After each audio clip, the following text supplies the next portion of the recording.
उत्पत्ति ग्रंथ के शीर्षक से ही विषय सामग्री स्पष्ट है। ये न केवल पवित्र बाइबल की प्रथम पुस्तक है, बल्कि ये विश्व और मनुष्य जाति की उत्पत्ति का विवरण प्रस्तुत करती है। मानव की उत्पत्ति और उसके पापाचार का वर्णन तथा परमेश्वर द्वारा मनुष्य जाति के साथ किए गए व्यवहार का विवरण उत्पत्ति ग्रंथ में उपलब्ध है। उत्पत्ति ग्रंथ को दो मुख्य भागों में बांटा जा सकता है।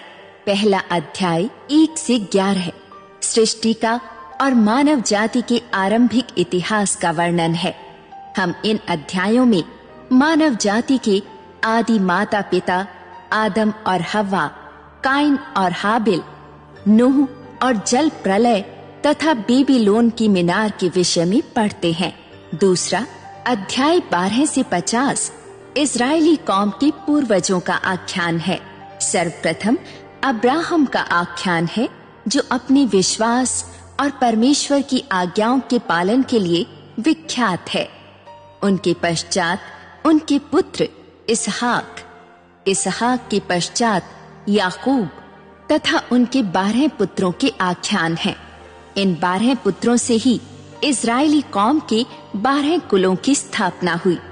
याकूब का दूसरा नाम इजराइल भी था। इनके एक पुत्र यूसुफ पर उत्पत्ति ग्रंथ में विशेष ध्यान दिया गया है। उसके जीवन से संबंधित घटनाओं का विस्तार से उल्लेख किया गया है और बताया गया है कि कनान तथा आसपास के देशों में अकाल पड़ने पर याकूब अपने पुत्रों तथा उनके परिवारों को लेकर मिस्र देश जाते हैं और वहीं निवास करने लगते हैं। ये सच है कि उत्पत्ति ग्रंथ में मनुष्यों से संबंधित आख्यान है, किंतु प्रस्तुत ग्रंथ में मुख्य रूप से मनुष्य जाति के बीच परमेश्वर द्वारा किए गए कार्यों का विवरण है।